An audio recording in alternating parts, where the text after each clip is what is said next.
आता बातमी येते हिंगोलीच्या वसमतमधील मागासवर्गीय व आर्थिकदृष्ट्या मागासलेल्या मुलामुलीच्या शासकीय वसतिगृहाच्या मागणीसाठी आनंद खरे यांनी केले भीक मागू आंदोलन। मागासवर्गीय व आर्थिकदृष्ट्या मागासलेल्या मुलामुलीच्या शासकीय वसतिगृहासाठी जमीन खरेदी करता दिनांक 23 सप्टेंबर 2014 रोजी प्राप्त झालेला निधी दिनांक 9 ऑक्टोबर 2019 रोजी वापस गेल्यामुळे वसतिगृहासाठी जमीन खरेदीचा प्रश्न अद्याप प्रलंबित आहे। त्यामुळे वसतिगृहाला जमीन खरेदीसाठी आज रोजी वसमत शहरातील मुख्य बाजारपेठ, शासकीय कार्यालय, सार्वजनिक रस्त्यावर भीक मागून मिळालेल्या रकमेसह जलसंपदा खात्याची वसमत येथील पूर्णा पाटबंधारे विभागाची सर्वे नंबर 130, 137 व 138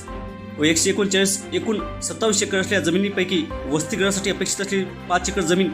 उपलब्ध करून द्यावी, इमारत बांधकामासाठी लागणारा निधी तात्काळ उपलब्ध करून देऊन विद्यार्थ्यांची होणारी गैरसोय थांबवावी, अशा मागणीची सामाजिक कार्यकर्ते आनंद खरे यांनी सरकारचे लक्ष वेधण्यासाठी भीक मागू आंदोलन करून 1831 रुपयासह विविध मागण्यांचे निवेदन उपविभागीय अधिकारी यांच्यामार्फत देण्यात आले। समृद्धी मराठी न्यूज नेटवर्कसाठी वसमतवरून सुमेध मस्के।